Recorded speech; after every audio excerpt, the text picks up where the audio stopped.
जब आप पानी में चलते हो तो पूरी तरह भीग जाते हो, लेकिन क्या हो अगर आप पानी में चल पाओ और गीले भी ना हो? ऐसा ही होता है डाइविंग बेल शिप में, जिसमें सबसे पहले शिप में लगे एयर टाइट चैम्बर को पानी में उतारते हैं और जमीन की सरफेस पर जोड़ा जाता है और फिर कंप्रेस एयर को लगातार छोड़ते रहते हैं जिससे अंदर का पानी सारा बाहर निकल जाए। उसके बाद साइंटिस्ट बिना डाइविंग सूट पहने इस सरफेस पे आराम से चलते हैं और चीजों पर कभी सोचा है हम इंसान घोड़े की सवारी करते हैं, गधे और खच्चर की भी करते हैं, लेकिन जेब्रा की क्यों नहीं करते, जबकि ये इन्हीं की बरादरी का है। अब ऐसा नहीं है कि इंसानों ने ये करने की कोशिश न की, हमने की, फिर पता चला कि जेब्रा शॉर्ट टेम्पर होते हैं। ये छोटी सी छोटी बात पर भड़क जाते हैं और जब भड़क जाते हैं तो लाते मारते हैं और इतनी जोर से मारते हैं कि कभी कभार शेर भी टपक जाता है, और जब शेर टपक गया तो इन लातों से इंसानों का क्या हाल होगा। और साथ में एक काटते भी है, ऊपर से अनप्रिडिक्टेबल होते हैं और कब क्या कर ले किसी को पता नहीं चलता, इसीलिए इंसान इनको चाहकर भी नहीं पाल सकता।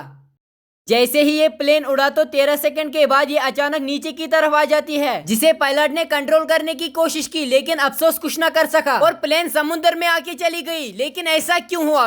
ये प्लेन था बोइंग 737 मैक्स और इनमें एक प्रॉब्लम थी कि ये टेक ऑफ के दौरान इनकी नाक की लेवल को एक सॉफ्टवेयर के जरिए काबू में रखना पड़ता था, लेकिन लाइन एयर फ्लाइट 610 इसी सॉफ्टवेयर में खराबी आ गई, जिस कारण प्लेन नाक नीचे करता हुआ तेजी से समुद्र में चला गया और सबको ऊपर पहुंचा दिया। ये दुनिया का सबसे खतरनाक चाकू है, अगर ये किसी के अंदर घुस जाए तो उसके चीथड़े उड़ जाएंगे। दरअसल इसे वास्प इंजेक्टर नाइफ कहते हैं, जिसको डाइवर्स के लिए बनाया गया था, जो शार्क की चीखें निकाल देती थी और शार्क अटैक ना करे, इसीलिए इसके आगे एक होल बनाया गया है जिसके अंदर CO2 गैस भरी हुई होती है, जो कि नाइफ के पिछले हिस्से में बोतल में भरी हुई होती है, जिसे यूज करने के लिए आपको बस चाकू घुसेड़ के बटन दबाना है और फिर 800 PSI फोर्स से गैस बाहर निकलेगी और सामने वाले की चीथड़े उड़ जाएंगे। जब एक वेल अपना मुंह खोलती है तो ये चीज दिखाई देती है, लेकिन ये है क्या?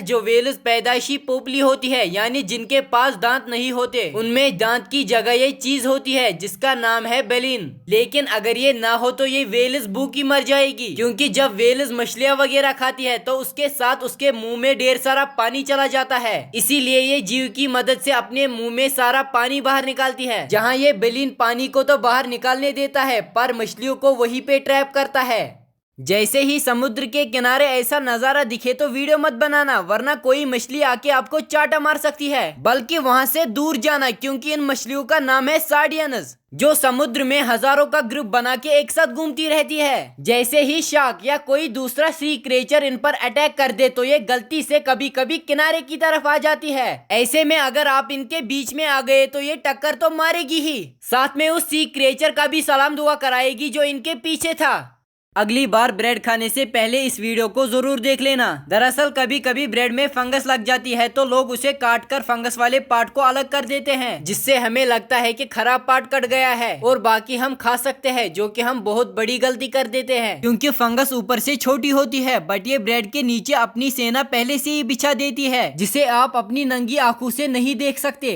और ये फंगस एक ब्रेड में नहीं होती बल्कि रिप्रोडक्शन करके ये सारे ब्रेडों में फैल जाती है, जिसे खाने पर आपको फूड पॉइजनिंग हो सकती है और मौत भी, अगर आपका इम्यून सिस्टम कमजोर हुआ तो।